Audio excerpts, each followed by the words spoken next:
Avery Johnson, Josh Hoover, Tez Walker. Everyone knew how explosive UNC wide receiver Tez Walker was. There's a reason why they were fighting for him to have a chance to play. He proved that. Who are those three? Oh, and Ollie Gordon III, the running back at Oklahoma State, was a banger in what he did with what? He's the second. Ollie Gordon from Euless Trinity High School. Of those four, I don't know how you separate who had the biggest weekend. Walker at least has played. There's evidence with him prior to that. But what a game for Avery Johnson, Josh Hoover, Ollie Gordon II when it comes to the Big 12. Yeah, no, Avery Johnson, another kind of Chris Kleiman, coaching genius move. I don't know, like if you want to say it, but look, Will Howard's not been himself since he got banged up in that Missouri game. And if they were going to let Avery Johnson run like the way he was going to go, then go ahead and ride with it and then deal with it later. He's navigated quarterback situations in the past. Will Howard's navigated them in the past. I mean, heck, he's been part of it his whole career. So if they can get him healthy as they get into the stretch run and Avery Johnson can provide a spark for that offense, more power to him at Kansas State. And Oklahoma State's playing really within themselves. I'm curious to see what happens when they leave the twilight zone there in Stillwater, if they can still get that kind of juice on the road. But they got 2 wins in a row that I don't think most people thought they were going to get.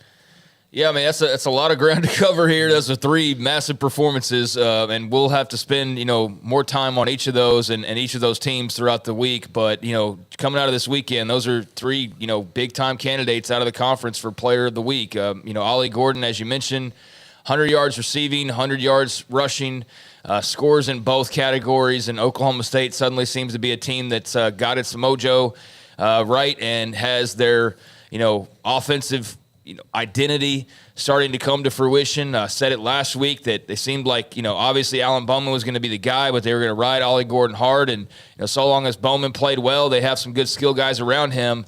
And that worked again for them this weekend. That was a big-time win for the Cowboys, for Kansas State. To go into Lubbock and to just beat up Texas Tech in the end. Was a close game for a large portion, but Tech obviously dealing with a lot of injury issues, and I haven't been sold on them. Like they went and beat Baylor's. Like, so what? Baylor stinks. I think Tech has been, pretty much in the range, like a lot of Big 12 teams, of any given week. They're either slightly below average, or they're slightly above average. I think that's where like most of the Big 12 hangs. And unfortunately for them, K-State had a secret weapon up their sleeve in Avery Johnson that not many people were expecting to probably see as much of as they did. And he was fantastic. Handful of touchdowns on the ground, and they just had no answer for him. And K-State made that look ugly by the end of it. And then, Josh Hoover for TCU. Maybe he's a better fit for what they're doing on offense now. I don't want to overreact too much, but obviously things weren't clicking the way that you thought that they probably would under Chandler Morris, given, how we had seen him play before, and given that he was the guy rolling in to replace Max Duggan. And you see the way that they operated under Josh Hoover, and I mean, that just looked better. It just looked better than what we'd seen before. So TCU maybe with Josh Hoover, again, don't want to overreact too much to one single game, but maybe they're a team that's starting to turn the corner as well and getting back to where we thought they would be at the beginning of the season. All right, so the Big 12, Garrett, do you have the standings to put up the Big 12? And we'll go over the game. Here we are now. Look at who's in second place, Iowa State. All of that with the struggles and the turmoil and the gambling, and yet look who's right there, Iowa State. Oklahoma State right behind them. Texas still there.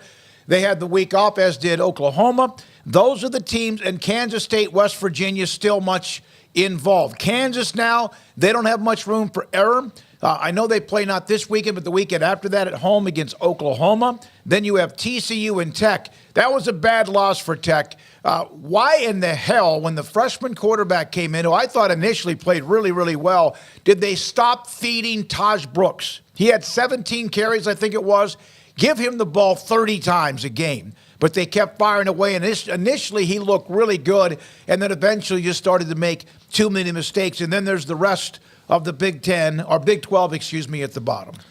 Well, I mean, Jake Strong played pretty well considering, but it looks like, they're going to have Baron Morton back, I think, as soon as this week, and he'll be the guy again. But, I'm sure we'll see more Jake Strong. But Joey said in the post game that it was, part of what the defense was giving them or what they were showing was why they didn't run Taj Brooks. But I don't buy that. I mean, I understand there's more to it than I'm realizing, and they do see things differently. But Taj Brooks is their best weapon. I don't think it's even close or even up for debate that he is.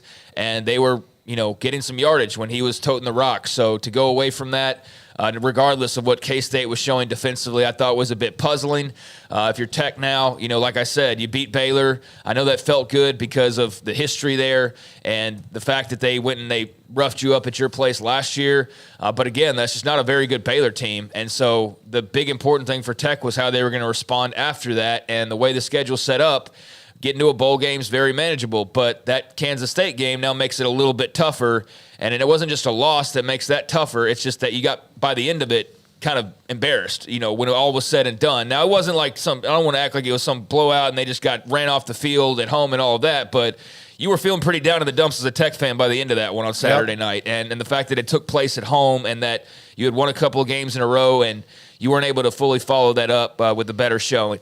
So, yeah, I mean, Jake Strong is a young guy who's still learning. The Taj Brooks thing is puzzling, and so we'll see how they, react to that this, upcoming slate that remains. But it's going to be tough for them. They're starting to kind of skate on thin ice as far as being in the postseason. So that's something to monitor for sure. Well, and then Kim Coulter was at the game, sent me a picture right at the 50-yard line.